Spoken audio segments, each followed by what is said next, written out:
in serious damage to property, involves the use of firearm or explosives, involves the release of any dangerous, hazardous, toxic, or radioactive substance or microbial or other biological agent or toxin into the environment, interference with an electronic system resulting in the disruption of a provision of communication, financial, transport or other essential services, interference of and disrupt the provision of essential or emergent service, Mr. Speaker, like the medical case in Kitengela, interference or disrupt its provisions of essential or emergent services, prejudices national security or public safety.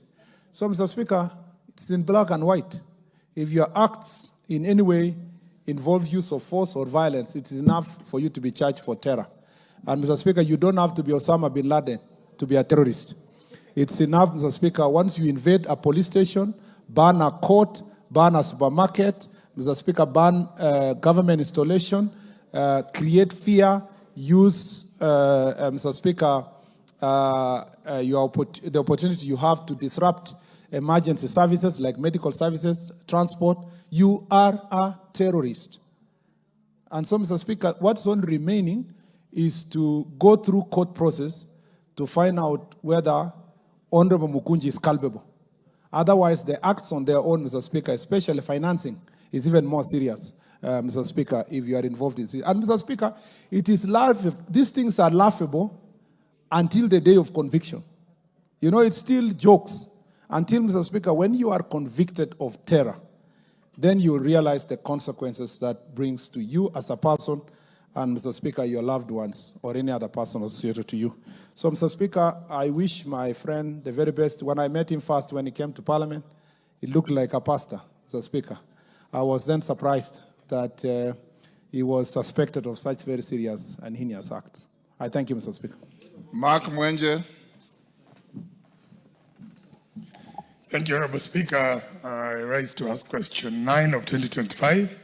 Could the Cabinet Secretary explain the circumstances, explain the circumstances that led to the death of Mr. Brian Luca Minor of ID number 330372236, who lost his life during the recent demonstrations of 25th June 2025 and was reported at Molem Police Station under OB number 20/26/6/2025.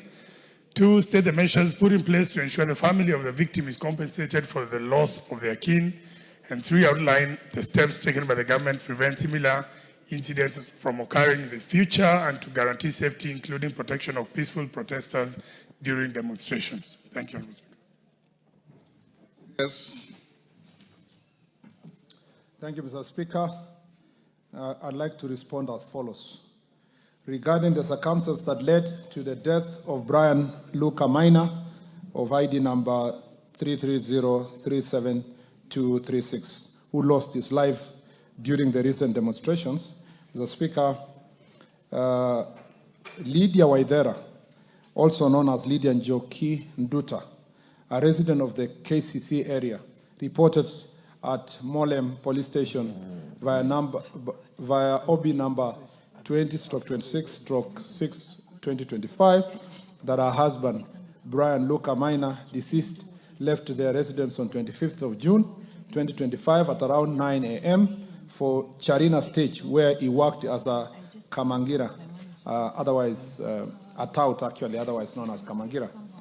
The deceased returned home at about 10 a.m. and handed her Kenya shillings 400, besides informing her that he was proceeding to the Central Business District to participate in demonstrations. Later that day, at about 3 p.m., the deceased was escorted home by his friend Brian Kiiga Mbugwa, who informed their wife that they had been among thousands of demonstrators at the CBD when the deceased was injured. There were, however, no visible injuries and Brian could not provide further details regarding the circumstances under which the deceased sustained the alleged injuries. The deceased complained of a severe headache, and at about 5 p.m., the headache persisted and he was therefore taken to Silent Hill Hospital within KCC area. Upon examination, he was referred to Metropolitan Hospital in Buruburu for a head CT scan.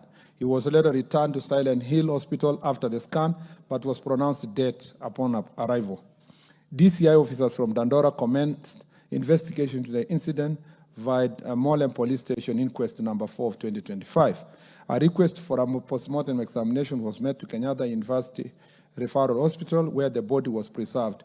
The post-mortem was conducted on 27th of June 2025 by Dr. Ndekwa PM, who concluded that the cause of death was craniovertebral injuries due to severe blunt force trauma.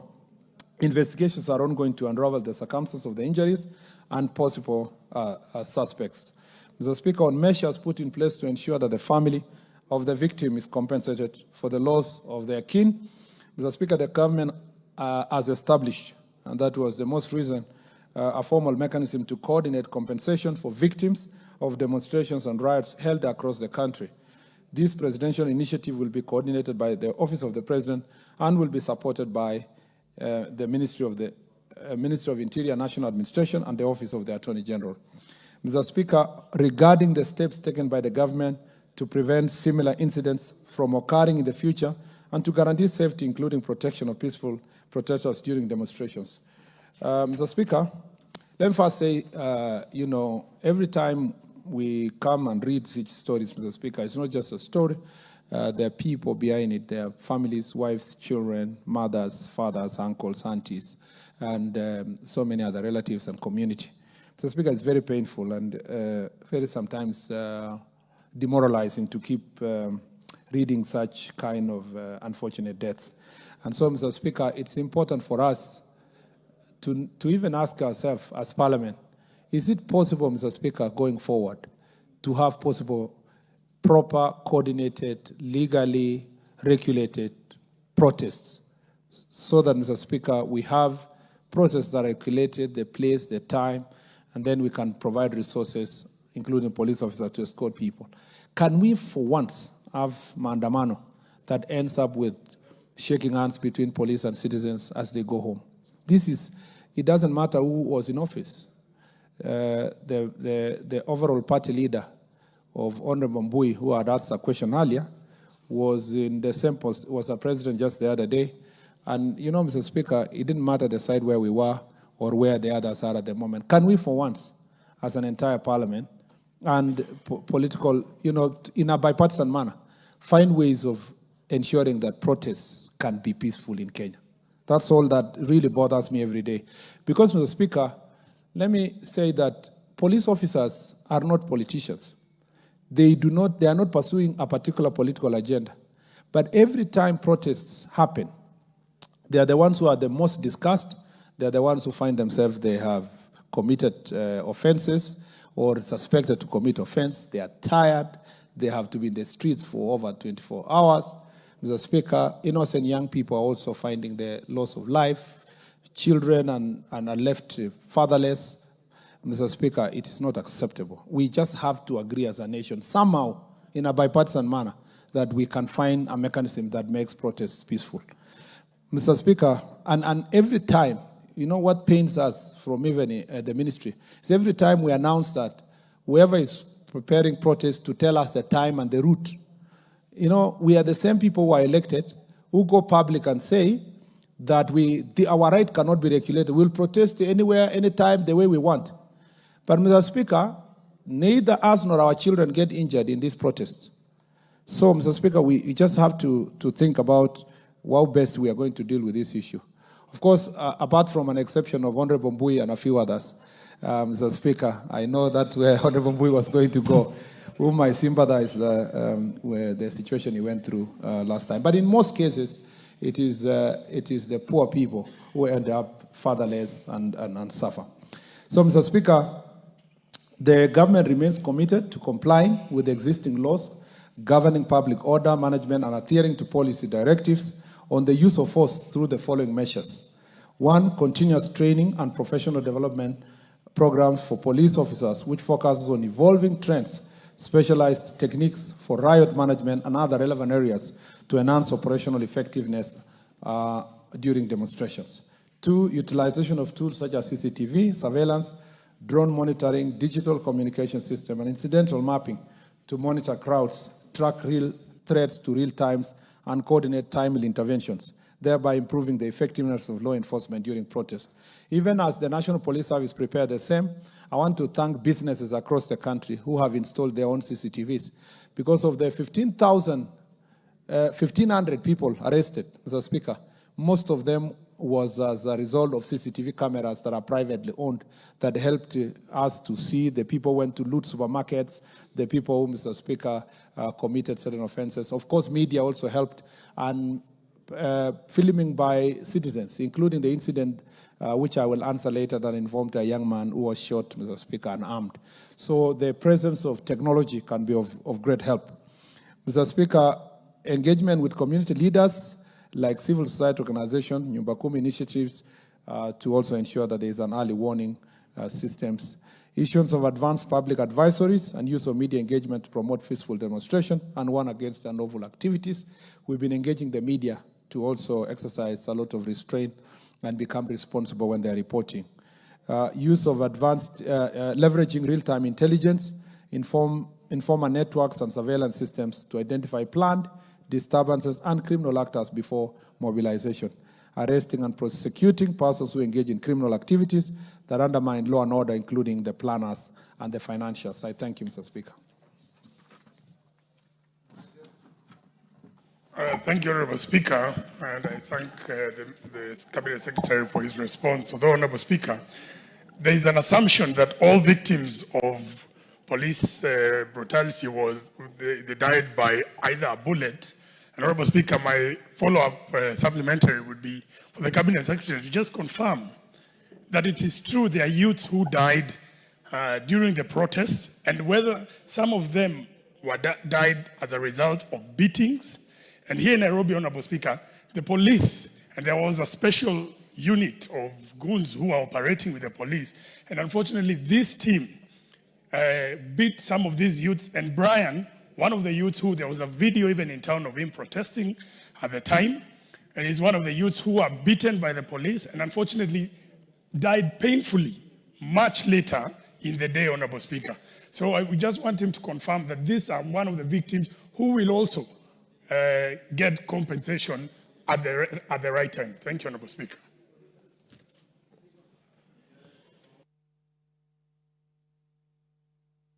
Thank you, Honourable Speaker. I just wish to ask the Cabinet Secretary to what measures is put in place to ensure the National Police Service or the police are there to High Court judgment or directive that required any policeman assigned for purposes of riots or demonstration should be easily identifiable. That's by name, they have a tag, they don't put on masks to conceal their faces, they don't put hoods to conceal their identity, and their uniform. Because, Honourable Speaker, we have seen so many plainclothes people, nobody knows whether they are security men or they are hooligans or the terrorists, as he calls them, working hand in hand with the police. And they are responsible for most of the deaths and the injuries to innocent demonstrators. Thank you, Honourable Speaker.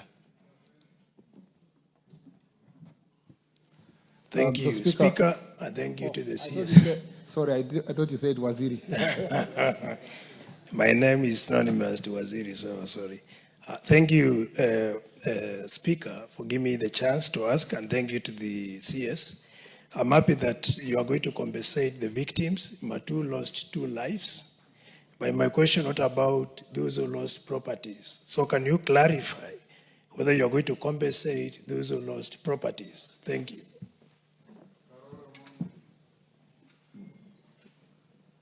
Thank you very much, Right Honourable Speaker. Could the Cabinet Secretary confirm to the House that the compensation mechanism that has been established will also cover police officers who were injured during the demonstrations, but also that the list of the civilians who will be compensated will be prepared largely by non-governmental organizations such as Independent Medical Legal Unit, Voice Africa, Kenya National Human Rights Commission, so that there is no discrimination among those who are to be compensated. Thank you, Honourable Speaker. Sir.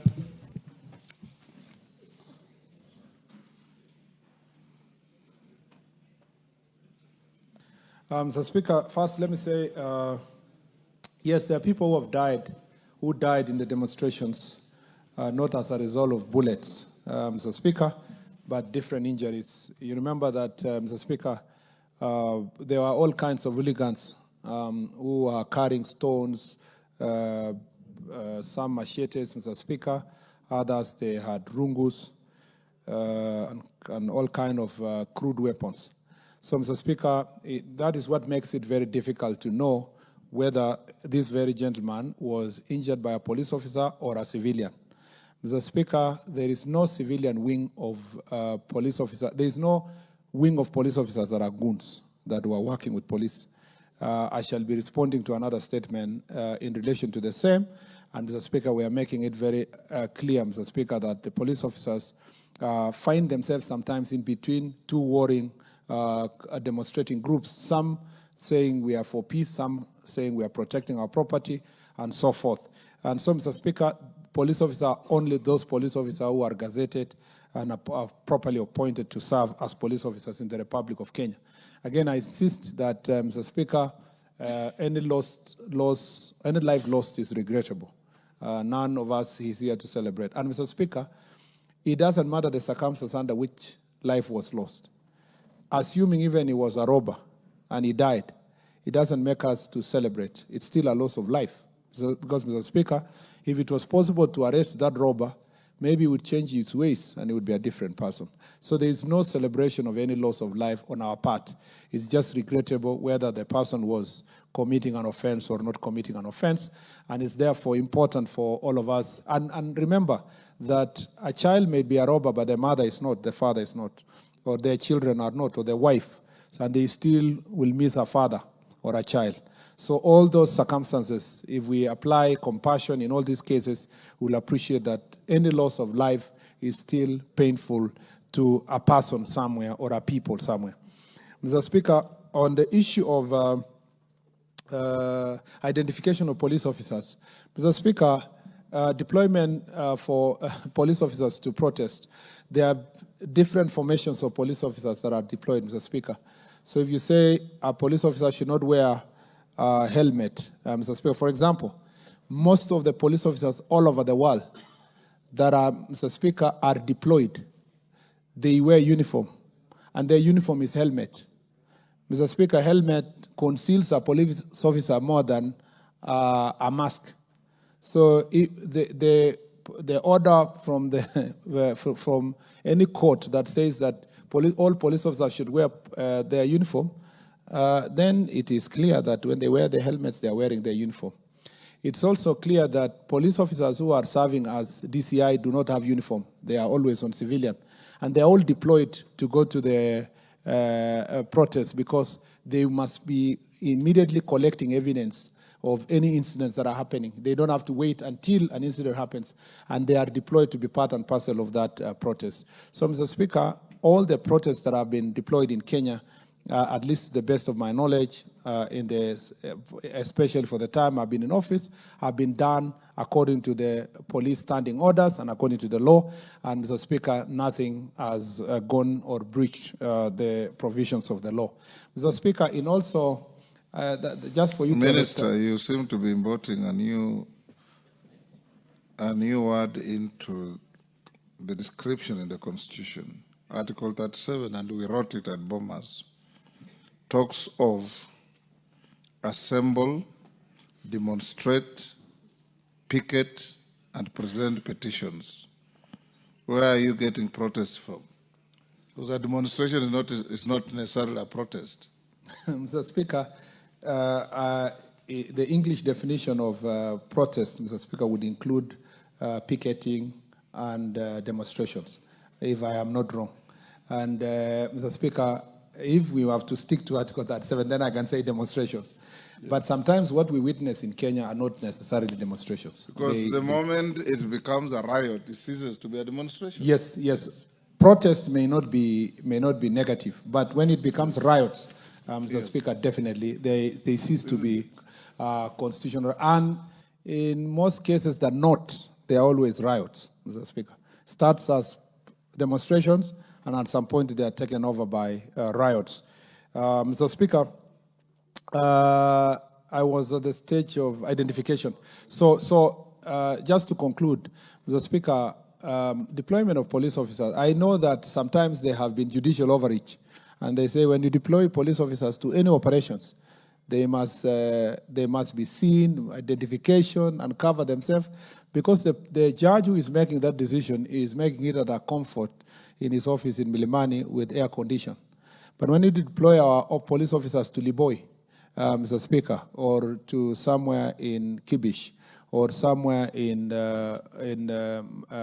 Lamu or Kiunga, Mr. Speaker, there are many, many other things we do that are supposed to protect our police officers. So it's not a straitjacket thing. And sometimes courts make decisions that they cannot enforce, because someone is saying you dress in a particular manner, but the police officer will not be there when the judge is not going to be there when the police are fighting Al-Shabaab to monitor how they will dress and how they will look like. So, Mr. Speaker, this is a sensitive area, and I have always insisted that across the arms of government, there must be an understanding of what is called national interest that is beyond our sectarian competition or political competition that we have.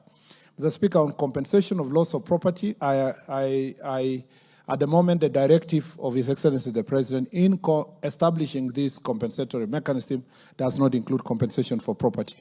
And I think that is for good cause, Mr. Speaker, because if you were to value the property that is destroyed, even as a supermarket like the one in Meru alone, or the looting that happened in OTC, and the whole destruction, it would take the entire budget, perhaps, Mr. Speaker, of Minister of Interior, for example, to compensate those people.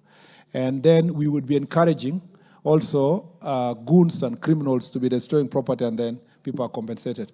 I think this is a mechanism out of compassion that His Excellency is putting in place to just look at the loss of life. And you can never compensate life. I think even the word compensate is a compassionate support, if you may ask me, because there's nothing, no amount of money can bring back life or can be equated to life by any family.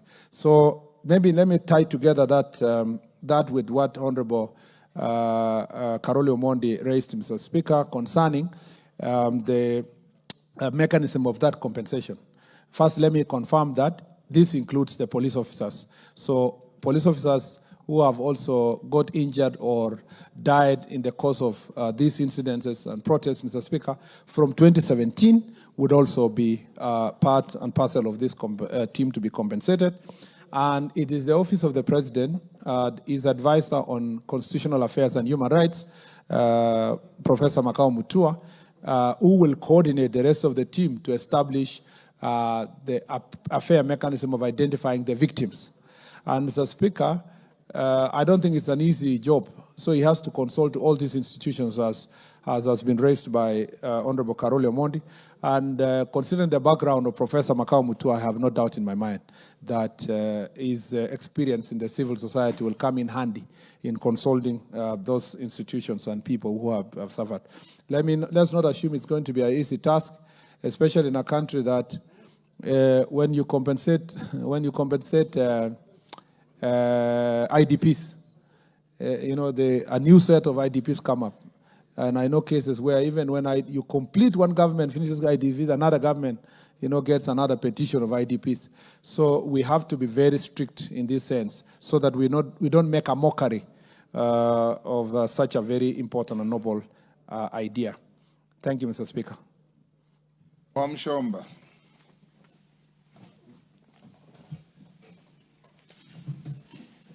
Gathoni Wamuchomba. Thank you, Mr. Speaker. I rise to ask the Cabinet Secretary for Interior and National Administration to provide a report on the total number of female bodies recovered from Kware dam site in Embakasi, including an update on how many of the victims have been positively identified through forensic or DNA analysis. Clarify whether the investigations are still ongoing, considering that the main suspect escaped from police custody and the investigation into the case has somehow reportedly gone cold.